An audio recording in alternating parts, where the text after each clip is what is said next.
I did notice a couple of familiar faces in here when I came in, so fair warning, we had an open mic night where our veterans group was the lead, and this is the same material, so we'll be seeing a rerun. And by the way, if you are a veteran or if you know a veteran, we have a small group that meets here at the Dietrich the second Friday of every month at 7 o'clock, and all are welcome. In the meantime, I'll get on with this. Hello, friends. For those that don't know me, my name's Tony Sykes. For those that do know me, it's too late. You can't do anything about it. I joined the Navy right after high school. And I do mean right after high school. I had to make up 2 classes in summer school after 12th grade. Oh.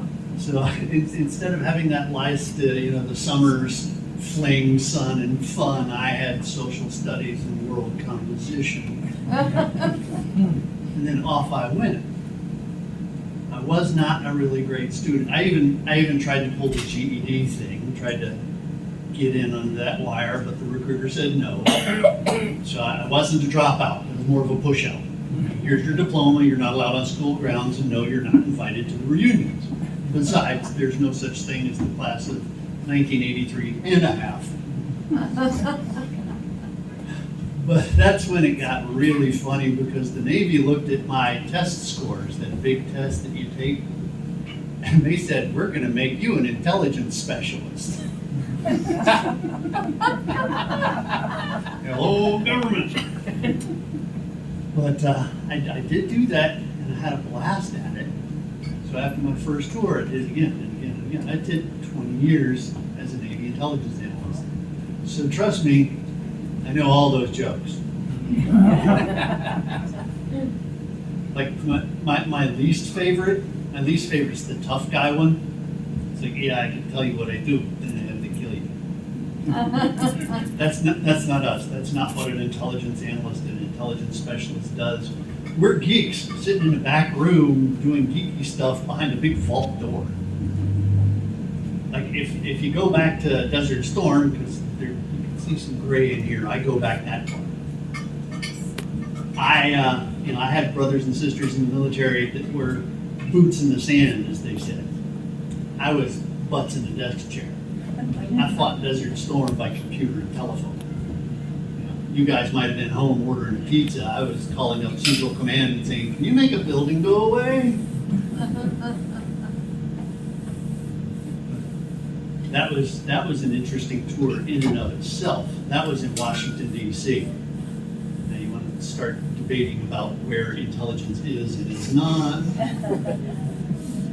But I got involved in all sorts of really high-level stuff there. It's like I'd come in on a Monday morning and I had to go down to the security chief and sign in. I was going to go into a special access program. And I'd do my work for the week, and then Friday'd come along and I'd stop back by and I'd sign the blanks in the other column, basically saying everything that happened this week didn't happen. So my job was so secret I didn't know what I was doing.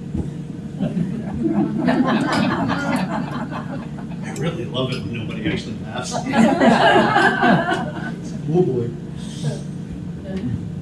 But that's probably my favorite. Now one that's kind of in the middle is not my favorite, it's not my least favorite, but it's the one that just about everybody knows. That classic joke about military intelligence being an oxymoron. It's a contradiction in terms. Well, be that as it may, I can tell you a little bit about that. But I do love oxymorons. There's classics like jumbo shrimp. Oh, that's bad. All the ladies laugh at that. Or my favorite oxymoron, Civil War. Sounds British, doesn't it? I beg your pardon, sir. Your attention for a moment. Bam! Sorry, nothing personal. Queen and country. But as far as military intelligence being an oxymoron, that's always debatable. But I'll tell you this. The purpose of military intelligence is contradictory to the purpose of the military. Now, this does not sound glamorous or heroic, but the purpose of the military is to kill people and break their things. We can talk about security and defense and peacekeeping and all of that. Those are actually terms that diplomats get to use. It's kind of fun because military intelligence is another tool that the diplomats get to use. But when it gets down to it and you have to call in the military, it's not to defend anything. In fact, the Department of Defense is a misnomer. It's more like Department of, I'm gonna punch you in the nose. And then if you stop coming at us, we might stop coming at you. But it's not defense. But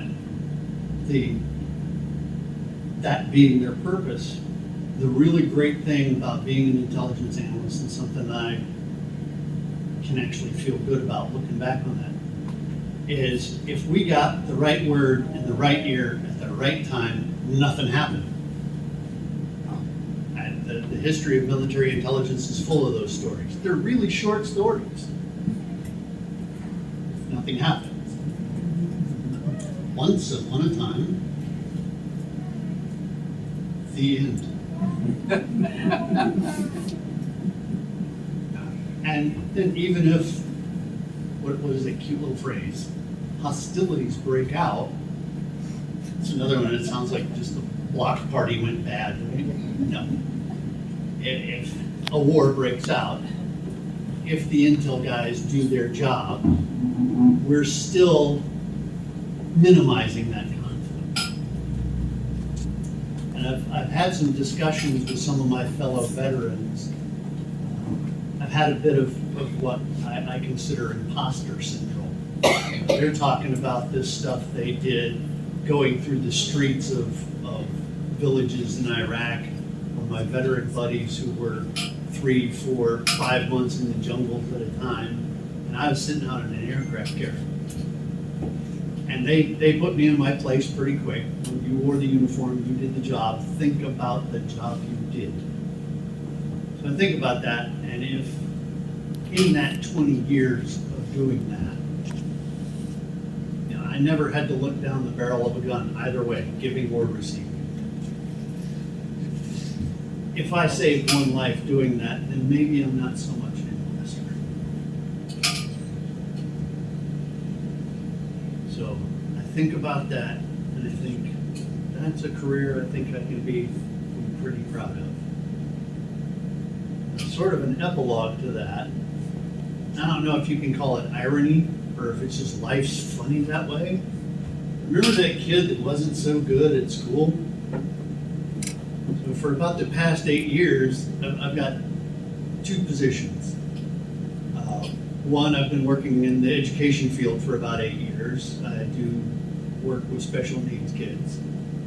And after I got out of the Navy, I became my wife and I own our own business. I became an entrepreneur, and now I teach people how to create income outside of their regular job. So